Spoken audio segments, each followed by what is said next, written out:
आपका स्वागत है। और आपको बता दें कि इस समय हम लोग को गांव का पड़ताल कर रहे हैं, गांव में कितना विकास हुआ है। प्रधानों का जो समय है पूरा 1 साल पूर्ण हो चुका है, लेकिन कितना काम हुआ है वो जानने के लिए हमारी टीम हर गांव में जा रही है और ये जानने की कोशिश में है कि प्रधान कितना काम किए हैं। जिस तरीके से कहावा बनाया जाता है कि प्रधान सिर्फ डकार जाते हैं, लेकिन ऐसा कुछ नहीं है। केंद्र और प्रदेश में बीजेपी की सरकार है तो प्रधानों को भी डर है। तो हमारे साथ हैं इस समय विजय राजभर शास्त्री जी, और ये सारी अपने गांव की समस्याओं के बारे में बताएंगे। सबसे पहले तो थोड़ा अपने गांव के बारे में बता दीजिए। मैं ये बताना चाहता हूँ कि हमारा गांव जो है कम से कम मान के चलिए कि जो जनसंख्या के दृष्टिकोण से अगर देखा जाए तो कम से कम कुछ नहीं तो 10,000 के ऊपर संख्या होगी, 10,000 से 15,000 के बीच में। और यहाँ इस गांव में हर जाति धर्म के लोग रहते हैं और देखा जाए तो शिक्षा स्तर भी काफ़ी अच्छा है। और यहाँ के लड़के आजकल धीरे धीरे पढ़ाई लिखाई करके बाहर भी निकल रहे हैं, मेडिकल के क्षेत्र में हैं, इंजीनियरिंग के क्षेत्र में जा रहे हैं, ITI पॉलिटेक्निक कर रहे हैं यहाँ की लड़कियाँ लड़के सब तरह के लोग। तो यहाँ देखा जाए तो हमारे गांव में राष्ट्रपति अवार्ड विनर भी हैं जो बुनकर के क्षेत्र में हैं।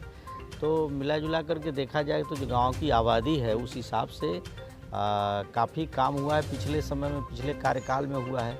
लेकिन अगर देखा जाए जो तुलनात्मक अध्ययन किया जाता है कि किसके कार्यकाल में क्या हुआ है, तो पिछले कार्यकाल की अपेक्षा जो वर्तमान कार्यकाल चल रहा है अभी काफ़ी शांति है।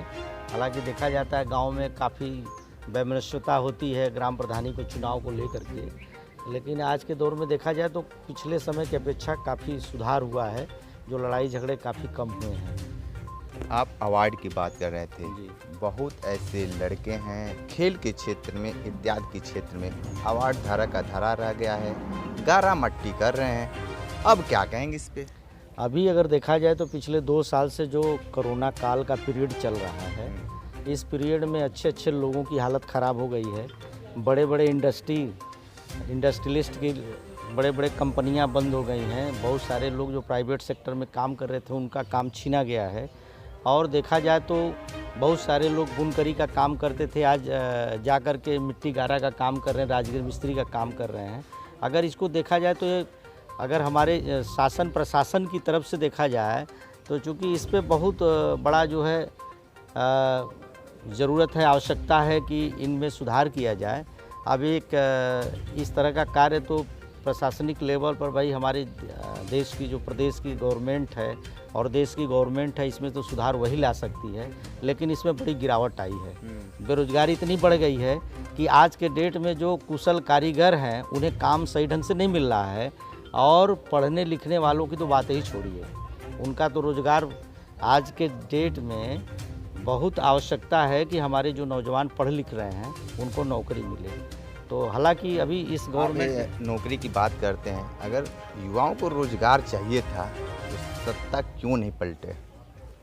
अब देखिए एक माहौल होता है, सत्ता तो पड़ना चाहिए। हालांकि हम भी भाई तो सत्ता के साथ ही रहे हैं, हमने भी एक माहौल बनता है मीडिया के माध्यम से, लगता है कि नहीं ये सरकार आएगी तो बड़ा अच्छा काम करेगी। लेकिन हालांकि 5 साल का जो कार्यकाल था उससे ही लोग जान गए थे, भाप गए थे कि ये सरकार क्या करने वाली है।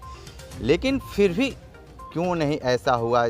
सरकार इस बार तो बदलने के एकदम मूड में थे, सभी युवा यही चाहते थे कि रोजगार पे बात हो, शिक्षा पे बात हो, स्वास्थ्य पे बात हो, लेकिन इस पे बात ना होकर सिर्फ राशन पे काम हुआ है। अभी जो पिछली गवर्नमेंट रही है उत्तर प्रदेश की, इस गवर्नमेंट ने जो कोरोना काल में जो राशन दिया है विपरीत परिस्थितियों में, तो देखिए हमारे देश की जनता 50% महिलाएं हैं, महिला पुरुष मिलाकर के 100% होता है। तो महिलाओं के दिमाग में एकदम भरा पड़ा है कि हमारी जो सरकार रही है, ये सरकार हमें काफ़ी हद तक मदद की है, चाहे हिंदू मुस्लिम चाहे किसी वर्ग से हो। तो लोगों को खाने के लिए अनाज मिला है, तो लोगों का ध्यान अनाज पे रहा है और महिलाओं ने सपोर्ट अच्छा किया है। तो भैया इस बार के चुनाव में महिलाओं ने अनाज पे ही अपना पूरा वोट दे दी है, लेकिन अब वोट देने के बाद मामला फंस गया है, क्योंकि पेट्रोल, डीजल, गैस, महंगाई इतनी दूरी हो गई है कि सिलेंडर अब बिस्तर के नीचे रख दिया गया है, बस्ते के नीचे रख दिया गया है। तो लगातार ये रिपोर्ट हम दे रहे थे बनारस से। हमारे साथ बने रहिए।